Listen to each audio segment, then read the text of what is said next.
Hi, Steph. I'm Michael I with Asian Feed. I first just wanted to congratulate you on this amazing film. Thank you very much.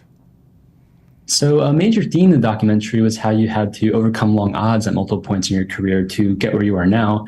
What would your message be to someone who is currently facing those long odds and is working to overcome them? Maintain confidence in yourself, maintain a belief that the work that you're putting in will eventually pay off. You don't know when it's going to happen. You have to have faith and maintain that belief through all the highs and lows of the journey. Obviously, always stay open, ready to learn. Um, be very detailed and disciplined in what you're doing. Dealing with failure is a hard lesson to learn, but it's one of the greatest unlocks I think in life. No matter if we're talking sports or life or anything that you kind of put your mind to, because it exposes you to the lessons that you need to learn.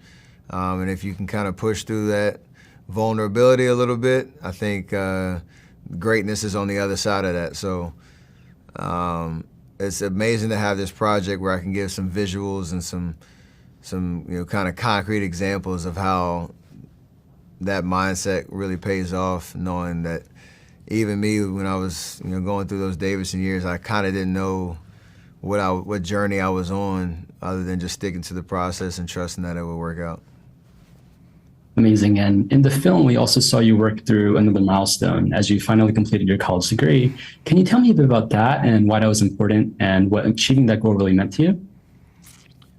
It was just a lesson in finishing what you started, and I made a promise to Coach Bob McKillop and my mom when I left college early to go to the NBA that I would finish my degree.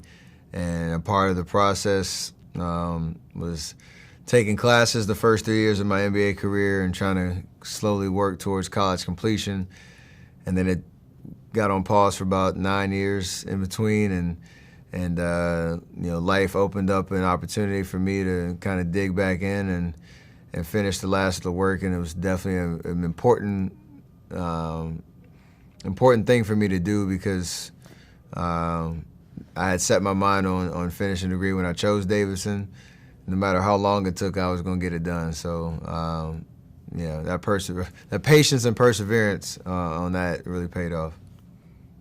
Amazing. And as a final question, who are a few athletes outside of basketball that you think could play in the NBA? Oh, that's a good question. Um,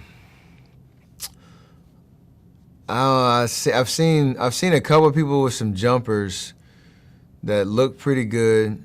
Sticking to golf, I've seen Gary Woodland and Denny McCarthy shoot the jumpers, and they had a pretty good game. There's some football guys I know that are pretty athletic that could play above the rim.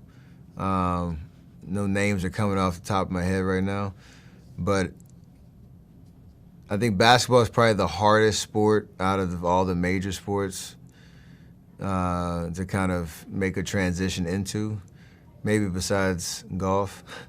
But yeah, I would get back to some specific names. That's a good question, though.